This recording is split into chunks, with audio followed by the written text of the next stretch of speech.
Hi, we are talking about discipleship. And to be a good disciple, you must understand the Bible. That's why I've decided to do an overview of the Bible. As we discussed before, the Bible is not actually one book. It is rather a collection of 66 different books written by about 40 different authors over the course of approximately 1,600 different years. And it's broken into two main sections: the Old Testament, which was primarily written in Hebrew, and the New Testament, which was written in Greek. Now, it's important for you to understand that the books of the Bible are not necessarily in chronological order. Some of them overlap and tell the same story over again. Some of them are just interjected in different places, but don't make the mistake of trying to put it in an order by the way it's placed. So, the first 5 books of the Bible, Genesis, Exodus, Leviticus, Numbers, and Deuteronomy, were written by Moses. So they're called the books of Moses, or they're also called the law, or in Hebrew that would be the Torah.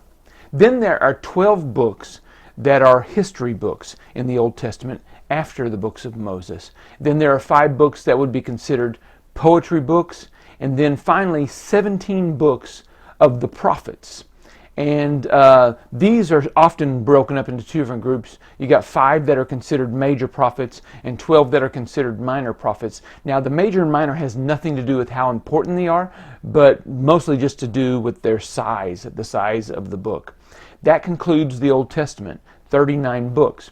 There are 27 books in the New Testament, and it's a little simpler. The first 4 books of the New Testament are called the Gospels. And each one, the title of each one bears the name of its writer: Matthew, Mark, Luke, and John. Now, each one of them tells the same story from a different perspective. And it's the story of the life of Jesus here on the earth. Now, 2 of these Gospels were written by Jesus' apostles, Matthew and John, and the other 2 were written by close associates of apostles. That would be Mark and Luke. After the Gospels, we have the book of Acts, which is simply a story of some of the early church events in the very early days after Jesus went up into heaven. And then after that, we have 21 letters, or in Greek they would be called epistles. And some of these letters were actually written to individuals, but most of them were written either to a specific church in a specific city, or to the whole church at large, and were intended to be circulated and read by everybody. Now, out of these 21 epistles, 14 of them were written by one man, that is the Apostle Paul. Finally, we have the book of Revelation. It was written somewhere around the year 90 A.D., when John was the last of the original apostles left, and he was exiled to the Isle of Patmos for punishment. Then God gave him a vision and showed him things to come. And John also wrote one of the Gospels and 3 of the epistles that we have.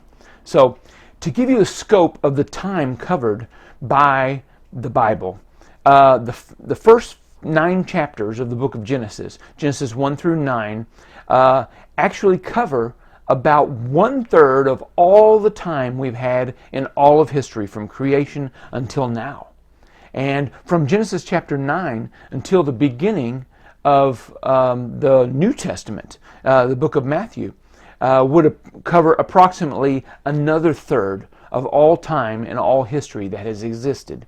And then from the beginning of the New Testament until our day, till this day right now, would be approximately another 1/3. So that tells us that 2/3 of all of history happened from Genesis chapter 1 until the New Testament. That's pretty fascinating. So Genesis means beginning. That's what the word very exactly means. It means the beginning of all things.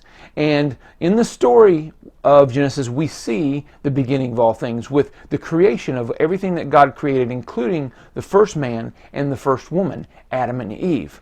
And it records their fall into sin, and how sin was the beginning of death, not just for mankind, but also for all of creation. So man was driven out of the garden, away from the tree of life, and out of the presence of God. But God still dealt with man. As a matter of fact, in this very early story, we see that God makes a promise to send a Savior way back then. After the story of Adam and Eve, we have a brief history of the descendants of Adam and Eve and how they multiplied on the earth, but how sin multiplied on the earth and sin got totally out of control, to the point to where God was totally sorry that he had even made man in the first place. And God made a decision. He was going to destroy all life upon the earth. But then one of the most epic statements ever made was in Genesis chapter 6. After God decided to destroy the earth, it says, "But Noah found grace in the eyes of God." This man Noah, the Bible tells us three things about him. It tells us Noah was righteous. Now that means Noah did the right thing.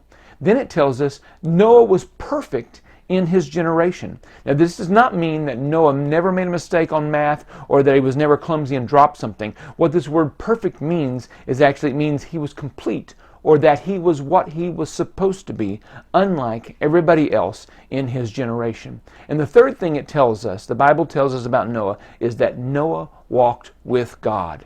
And this is vitally important. So God told Noah to build an ark. He did, and the earth was destroyed by a flood. And then only 8 people survived this catastrophe. And that is Noah, his wife, his 3 sons, and his 3 sons' wives. And of course all the animals. But then they went out and the earth began to repopulate again. But again, sin spread throughout the earth and evil began to multiply. And God at this time began working in a different way. He decided to introduce a new nature into man, introduce a new DNA. But he decided he was going to do this through a family. He needed a family to work through. And so 400 years after the flood, God finds Abraham. Now Abraham had no offspring, but God makes a covenant.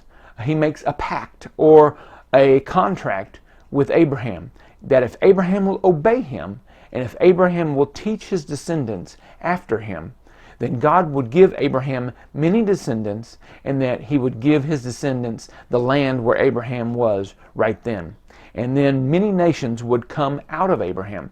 But the most important point of what God said to Abraham was that a particular descendant would come from Abraham who would bless every nation on the face of the earth. And we find out later that descendant was Jesus. So God, again, is promising a Savior.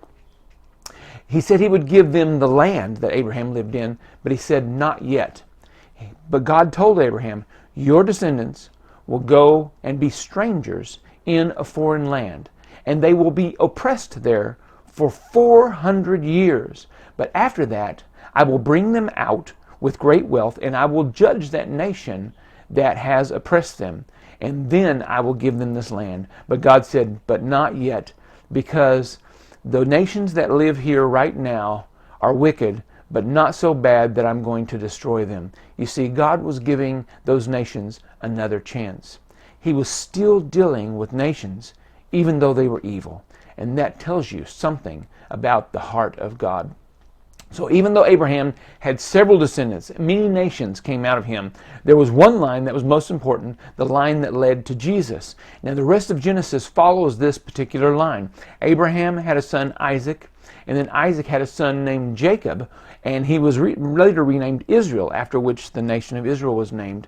And Jacob, or Israel, had 12 sons, and they all ended up going down into Egypt. 70 people altogether moved down to Egypt, and there they lived, and God blessed them, and they began to multiply, and that is the end of Genesis. But the next book is the book of Exodus, and just like God said, they became slaves for 400 years. But God raised up Moses after 400 years, and God judged Egypt, and he set the people free, and he sent them on their way to the promised land. But first he wanted them to go back to the mountain where God had first spoken to Moses so that he could talk to them too. But the people were too afraid, they were too sinful, and they disobeyed over and over and over. So instead of going to the promised land, they spent the next 40 years wandering around in the wilderness. Now, all of this is recorded in the books of Exodus, Leviticus, and Numbers. Also in the book of Deuteronomy, although Deuteronomy is more of a summary of the other three. All of these events that happened during this time, the laws that God gave them, and the priesthood that God gave them is recorded in these books during these 40 years. And also in this book it records that God is going to send them another prophet, kind of like Moses, who will save them. You need to listen to him. Again, he's promising a Savior. He's promising Jesus right here. So the older generation all died off, including Moses.